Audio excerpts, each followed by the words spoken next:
Chers frères et sœurs, bonjour et voilà, aujourd'hui le thème de notre partage, c'est sur le pardon, hein, à la fois demander pardon et pardonner. Voilà, donc ça on trouve ça dans, la prière que le Seigneur a enseignée à ses disciples.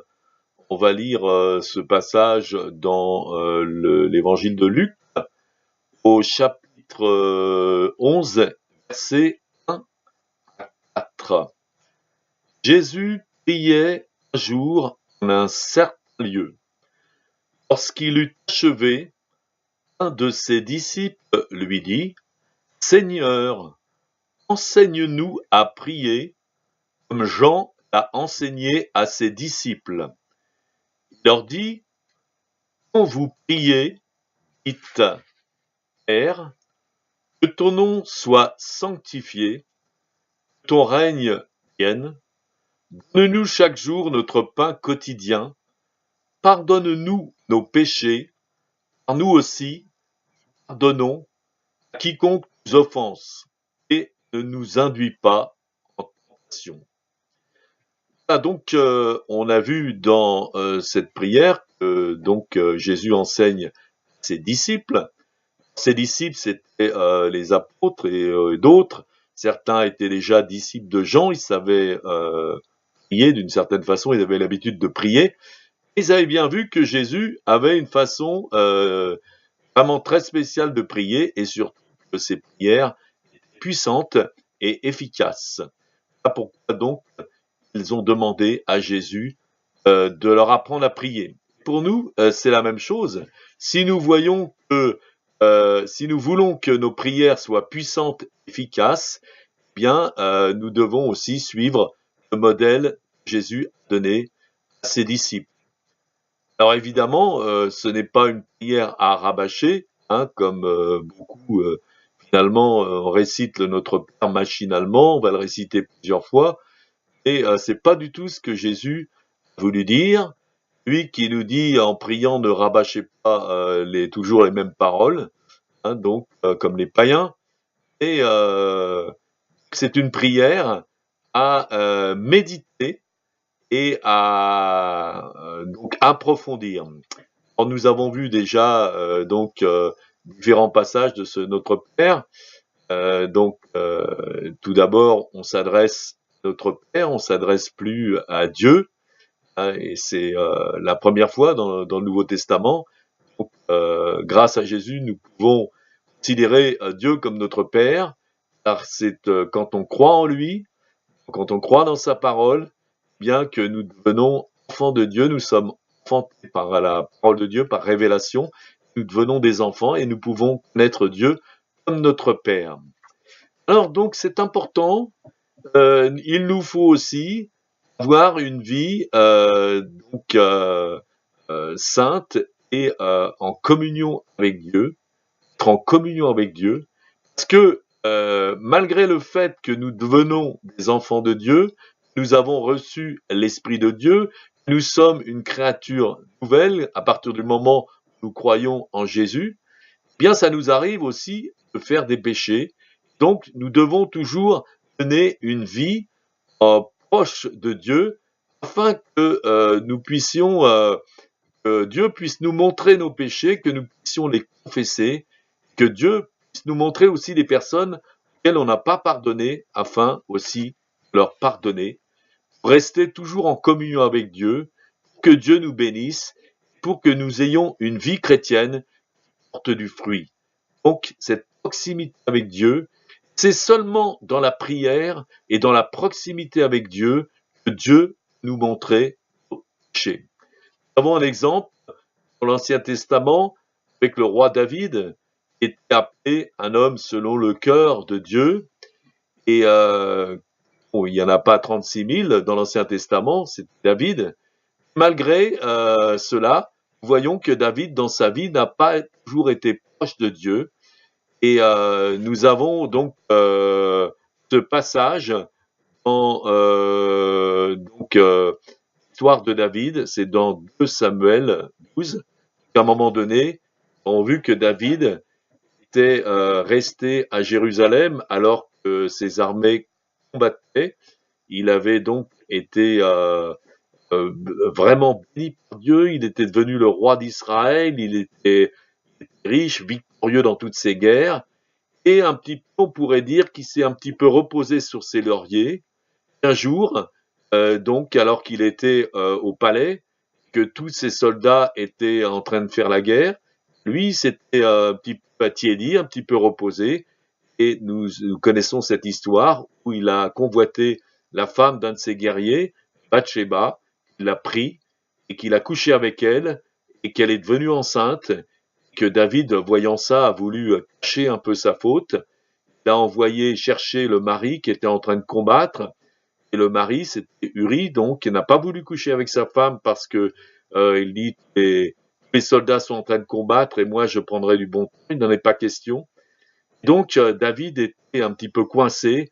Il a renvoyé finalement son guerrier Uri à la guerre. Il a demandé donc qu'on le place en première ligne afin qu'il soit tué parce que David voulait cacher son péché. Donc il avait bien qu'il est appelé l'homme selon le cœur de Dieu. Nous voyons qu'à ce moment-là, il était loin de Dieu.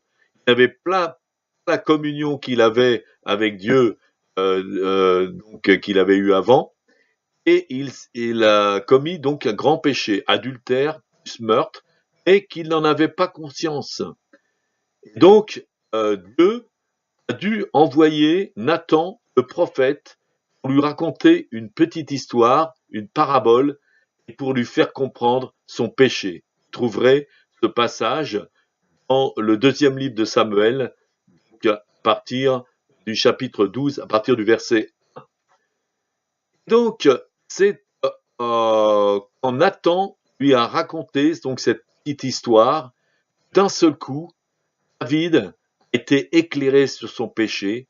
Il a vu qu'il avait commis adultère et qu'il avait commis aussi meurtre. Et ça en cachette. David s'est repenti. Ensuite, il a reconnu grâce au prophète dans son péché. Il a pu confesser son péché. Dieu a pu lui pardonner. Mais il y avait toujours des conséquences.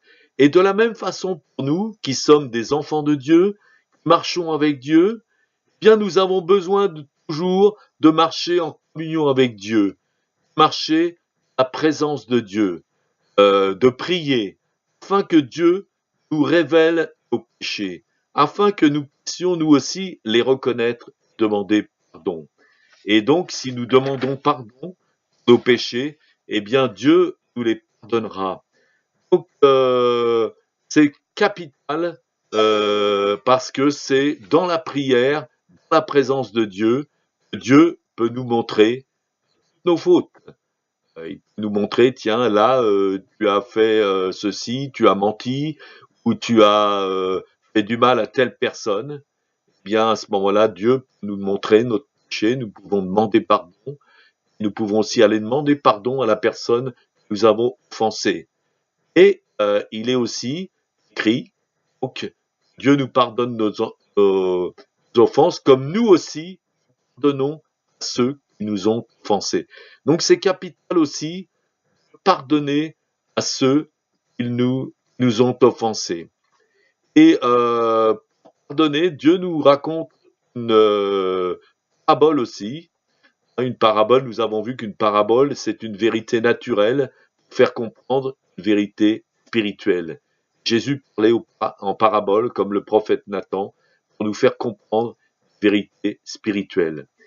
Et Jésus nous raconte la parabole d'un homme qui devait 10 000 talents, qui est allé voir donc le roi et qui lui a demandé pardon parce que cette dette était énorme et qu'il ne pouvait pas rembourser.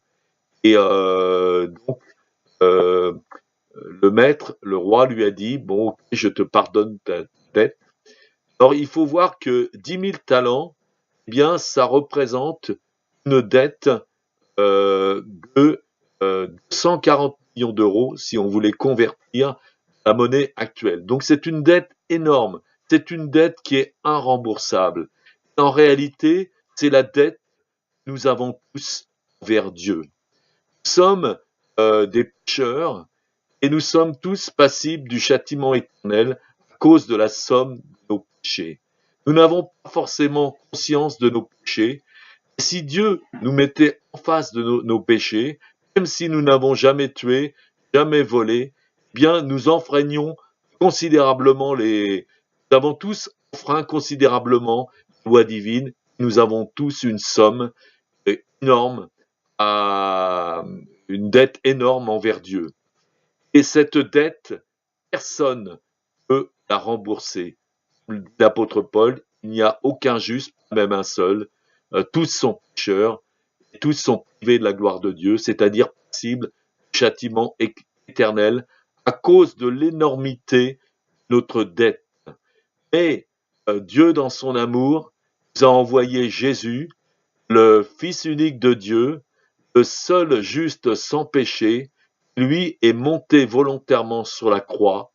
Sur la croix, donc, il a subi le châtiment que nous méritons à cause de nos péchés, c'est-à-dire qu'il a payé la dette énorme que nous avons envers Dieu, c'est 240 millions d'euros, non seulement notre dette à nous, mais la dette de tous les gens du monde, c'est-à-dire une somme énorme. Jésus, donc, en mourant sur la croix, paye une dette énorme, la nôtre, celle de tous les hommes. C'est dire la valeur de Jésus, Fils de Dieu, une valeur inestimable, la valeur du Fils de Dieu. Dieu, dans son amour, nous a donné son Fils afin que nous puissions être pardonnés de nos péchés. Et pourquoi, frères et sœurs, si nous rencontrons quelqu'un qui nous doit une petite dette, comme dans cette parabole, c'est-à-dire denier, ce qui fait 100 euros, qui est une dette ridicule par rapport aux 240 millions d'euros, eh bien, nous devons absolument donner à cette personne sa faute. Car si nous ne pardonnons pas aux hommes leurs fautes, Dieu a dit qu'il ne nous pardonnerait pas non plus. Et à ce moment-là, ça ne marche plus. Nous ne sommes plus acquittés de notre dette. Et si nous mourons sans avoir pardonné, eh bien nous serons toujours tributaires de cette dette de 240 millions d'euros. Nous ne pourrons pas payer. Nous serons condamnés au châtiment éternel. Voilà pourquoi, frères, nous sommes sauvés. Dieu nous rembourse notre dette en nous envoyant Jésus. Fait de nous ses enfants. Venons des nouvelles créatures. Nous avons la vie éternelle. Mais il nous faut toujours marcher en communion avec Dieu, car si nous ne marchons pas en communion avec Dieu, si nous confessons nos péchés, si nous refusons de pardonner aux hommes leurs fautes, eh bien Dieu nous demandera toujours de payer cette dette irremboursable, c'est-à-dire que si nous mourons sans avoir demandé pardon ou sans avoir pardonné, eh bien nous serons condamnés au châtiment éternel, même si un jour, eh bien, nous avons été sauvés par Jésus. Il faut toujours donc marcher dans cette communion avec Dieu. C'est capital, toujours prier, de toujours demander à Dieu de nous révéler nos fautes, de nous révéler aussi les personnes qui nous avons pardonné. C'est capital. Si nous ne le faisons pas, eh bien, nous allons nous éloigner de Dieu.